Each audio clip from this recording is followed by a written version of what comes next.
soy Juan y hoy seguimos con el tema 3 de Física y Química de tercero de la ESO. Hoy tenemos nuestro tercer vídeo, las suspensiones y los coloides. Es importante ver antes de el de las disoluciones, que os lo dejo aquí arriba a la derecha, y quizás si queréis el de las clasificación de la materia, que también es importante, que también os lo dejo en cualquier caso. Así que bueno, empecemos. Este vídeo quizá al principio sea un poquito complicado porque es algo difícil y nuevo, pero después vamos a ver cómo diferenciarlos y vamos a entenderlo un poco mejor. Así que empecemos con las suspensiones y los coloides.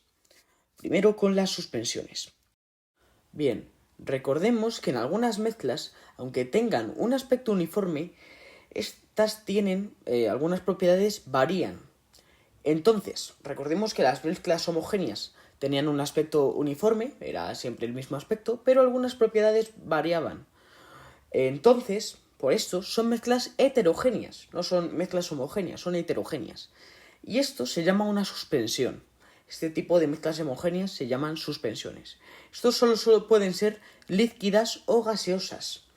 Y estas, lo que pasa es que el soluto, el componente en mayor proporción, se sedimenta.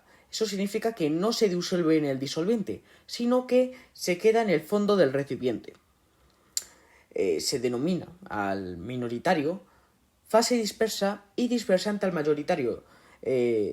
Recordemos que el soluto ahora ya no es un soluto, porque en realidad ya no es una disolución, es una suspensión.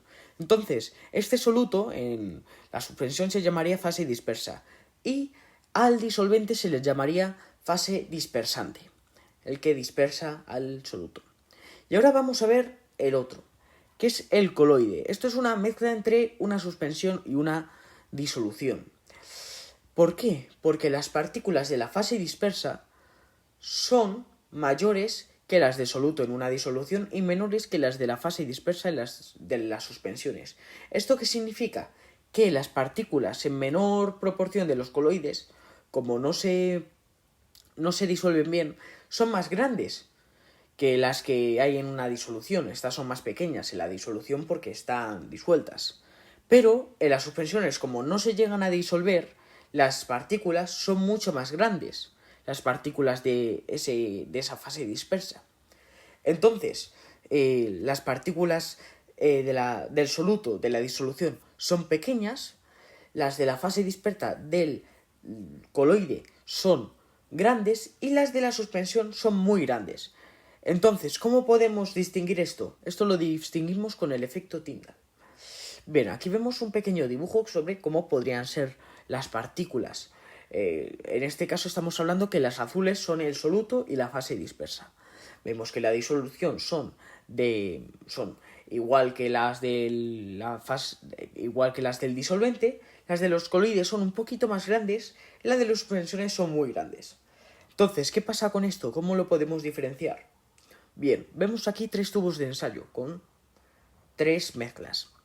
La primera deja pasar el rayo de luz, pero no lo refleja. La segunda deja pasar el rayo de luz, pero lo refleja, es diferente. Y en la tercera no deja pasar la luz, pero también lo refleja. Bien, el caso es que cuando las partículas son más grandes, de las de la fase dispersa, reflejan la luz.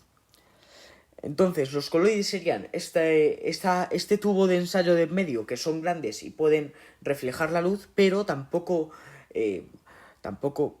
permiten pasar la luz al otro tubo de ensayo. Pero en la suspensión las partículas son tan grandes que lo reflejan, pero no dejan pasar la luz, porque son muy grandes. Y en la primera, como las partículas del soluto son pequeñas, no lo reflejan, pero igualmente la luz es permitida pasar. Así que bueno, muchas gracias por ver este vídeo. Os espero en la concentración de una disolución, que este vídeo ya es bastante importante. Es lo único que tenemos que aprendernos de una fórmula de matemáticas. Así que bueno, muchas gracias por verlo y adiós.